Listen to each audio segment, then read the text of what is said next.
ഇവിടെ ഇതാ ഈ ധർമ്മസ്ഥലയിലെ വെളിപ്പെടുത്തലുകൾ, അതുമാത്രവുമല്ല ദുരൂഹമായ മരണങ്ങൾ, ഈ ശുചീകരണ തൊഴിലാളിയുടെ വെളിപ്പെടുത്തലിന് ശേഷം വന്നിട്ടുള്ള പ്രതികരണങ്ങൾ, ന്യൂസ് 18 തന്നെ പുറത്തുവിട്ടിട്ടുള്ള നേരിട്ടുള്ള പ്രതികരണങ്ങൾ.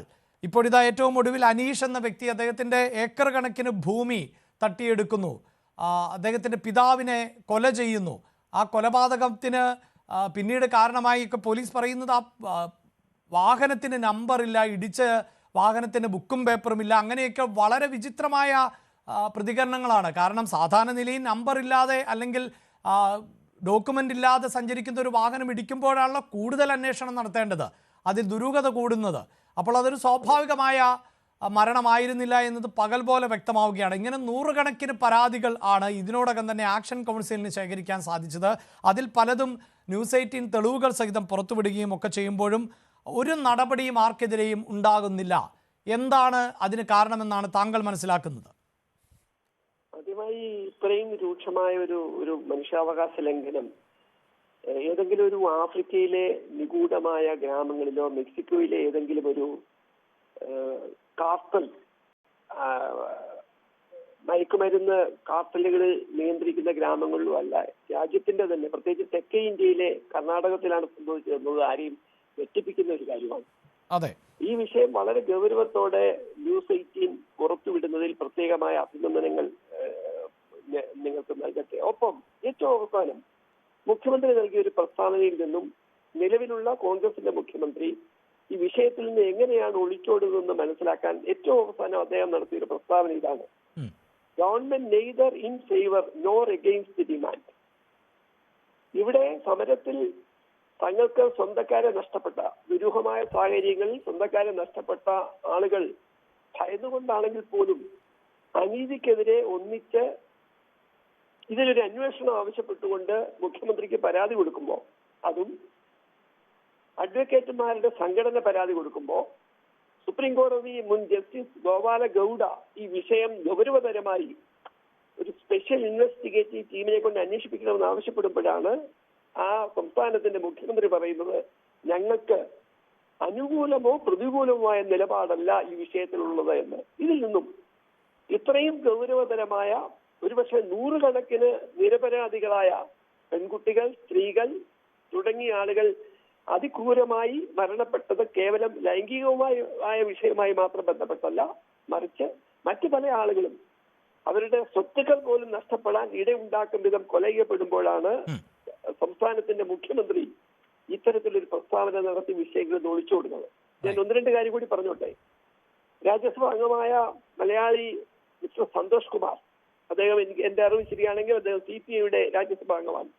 അദ്ദേഹം ഇപ്പോ നമ്മുടെ ആഭ്യന്തര വകുപ്പ് മന്ത്രി, ദേശീയ ആഭ്യന്തര വകുപ്പ് മന്ത്രി ശ്രീ അമിത്ഷായ്ക്ക് നൽകിയ പരാതിയിൽ 1979 മുതൽ നടന്ന സംഭവങ്ങൾ അക്കമിട്ട് നിരത്തിയിരിക്കുന്നു. 1979 വേദവല്ലി എന്ന് പറയുന്ന ഈ പറയുന്ന മഞ്ജുനാഥ് ക്ഷേത്രത്തിന്റെ നിയന്ത്രണത്തിലുള്ള 25 വിദ്യാഭ്യാസ സ്ഥാപനങ്ങളിലെ ഒരു സ്കൂളിൽ അവർ നിയമപരമായി കോടതി കയറി പ്രമോഷൻ വാങ്ങിയെടുത്തതിന് കാരണം പറഞ്ഞുകൊണ്ട് അവരെ ഒരു പ്രത്യേക സാഹചര്യത്തിൽ അവരെ കൊലപ്പെടുത്തുന്ന ഒരു വിഷയം അദ്ദേഹം ഉയർത്തിയിരിക്കുന്നു. 1986 മരണപ്പെട്ടത് പത്മലത എന്ന് പറയുന്ന കുട്ടി അവിടുത്തെ ഒരു പ്രാദേശിക കമ്മ്യൂണിസ്റ്റ് പാർട്ടിയുടെ പ്രവർത്തകന്റെ മകളാണ്. ഇപ്പൊ നമ്മൾ പറഞ്ഞുകൊണ്ടിരിക്കുന്ന സംഭവത്തിന് സമാനമായ ഒരു വിഷയം, നാരായണ, യമുന തുടങ്ങിയ ആളുകളുടെ വസ്തുക്കൾ KSRTC സ്റ്റേഷനടുത്ത് സ്ഥിതി ചെയ്യുന്ന വസ്തു ഇവർ കൈക്കലാക്കാൻ അവരെ കൊലപ്പെടുത്തി തുടങ്ങിയ, കേട്ടാൽ വിശ്വസിക്കാൻ പാടുപെടുന്ന ഒരു സാമാന്യ കാര്യമായി ജീവിതത്തിൽ ഒരിക്കലും കരുതാൻ കഴിയാത്ത കൂട്ടക്കൊലപാതകങ്ങൾ അവിടെ നടക്കുമ്പോ നോക്കൂ, അവിടുത്തെ മുഖ്യമന്ത്രി ഇങ്ങനെ നിലപാടെടുക്കുന്നു. ഇനി അവിടുത്തെ പ്രതിപക്ഷത്തിന്റെ വക്താക്കൾ എന്ന് പറയാവുന്ന മിസ്റ്റർ അരവിന്ദ് ബെല്ലാഡ് എന്ന BJPയുടെ MLA പറയുന്നു, ഇത് ഇങ്ങനെയൊന്നും നടക്കാൻ സാധ്യതയില്ല, ഇത് ആ ദേവാലയത്തിനെതിരെയുള്ള ഗൂഢാലോചനയുടെ ഭാഗമാണെന്ന് പറയുന്നു. മറ്റൊരു മുൻ മന്ത്രിയായ സുരേഷ് കുമാറും ഇതേ ആരോപണം ഉയർത്തുന്നു. തീർച്ചയായും അവിടെ അനിൽ, സ്വാഭാവികമായും ഈ ആരോപണങ്ങളൊക്കെ നിൽക്കട്ടെ, പക്ഷേ ഇതിന് പിന്നിൽ അത് ആരുമായിക്കൊള്ളട്ടെ, ഈ പറയുന്ന സംശയനിഴലിൽ ഉള്ളവരല്ല എങ്കിൽ അതിനൊരു ഉത്തരം കണ്ടെത്തണമല്ലോ. സ്വാഭാവികമായി ആ നാടിന്റെ ഒരു പ്രത്യേകത നോക്കൂ. ഈ സ്ഥലത്തിന്റെ ഈ ദേവാലയത്തിന്റെ പേര് തന്നെ ധർമ്മസ്ഥാപനം എന്നാണല്ലോ. അതെ.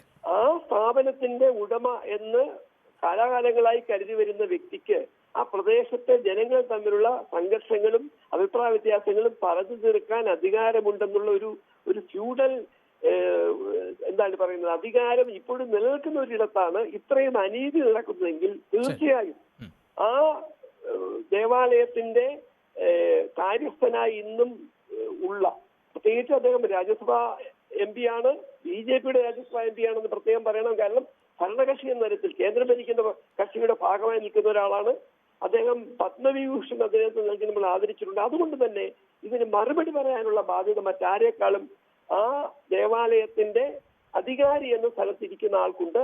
അവിടെയാണ് എല്ലാ രാഷ്ട്രീയ പ്രസ്ഥാനങ്ങളും, പ്രത്യേകിച്ച് കർണാടകത്തിൽ സ്വാധീനമുള്ള രാഷ്ട്രീയ പ്രസ്ഥാനങ്ങൾ ഒറ്റക്കെട്ടായി ഈ കൂട്ടക്കൊലപാതകത്തിന് അനുകൂലമായ നിലപാടെടുക്കുന്നതിനുള്ള പ്രതിഷേധം രേഖപ്പെടുത്തേണ്ടത്. ഈ വിഷയത്തിൽ മുഴുവൻ ഇന്ത്യയിലെ ജനങ്ങളും ഈ വിഷയത്തിൽ പ്രതിഷേധിക്കേണ്ടതുണ്ട്. ഇതിൽ ഏതെങ്കിലും ഒന്ന് തന്നെ ശരിയാണെങ്കിൽ പോലും ഇവർക്കെതിരെ കർക്കശമായ നിയമപരമായ നടപടി എടുക്കണം. അതാണ്, അതായത് 1995 ശേഷം ഏതാണ്ട് 600ഓളം മരണങ്ങൾ അസ്വാഭാവികമായി അവിടെ നടക്കുന്നു. അതിൽ പലതും ഞെട്ടിക്കുന്ന മരണങ്ങളാണ്. സ്ത്രീകളും കുട്ടികളും ഉൾപ്പെടെയുള്ളവർ മരിക്കുന്നു. പെൺകുട്ടികളെ അടിവസ്ത്രങ്ങളില്ലാത്ത നിലയിൽ അതിക്രൂരമായി ബലാത്സംഗം ചെയ്യപ്പെട്ട നിലയിൽ കണ്ടെത്തുന്നു. ആരാണ് ഇതൊക്കെ ചെയ്യുന്നത് എന്ന് കണ്ടെത്തിയാൽ തീരുന്നതാണ് ഈ വിഷയം. അത് കണ്ടെത്തേണ്ടത് ഭരണകൂടത്തിൻ്റെയും അധികാരവർഗത്തിൻ്റെയും ഒക്കെ ഉത്തരവാദിത്വം ആണ്. അതിനവർ മുതിരുന്നില്ല എന്നിടത്താണ് സംശയം ബലപ്പെടുന്നത്. അപ്പോൾ അതിന് പിന്നിൽ അങ്ങനെ സ്വാധീനം ചെലുത്താൻ പറ്റുന്നവരല്ല എങ്കിൽ ഇതിനെന്തുകൊണ്ട് ഉത്തരമില്ല എന്ന സംശയം ഉയരുകയാണ്. വളരെയധികം നന്ദി ശ്രീ പി. അനിൽ ഞങ്ങളോട് പ്രതികരിച്ചതിനൊപ്പം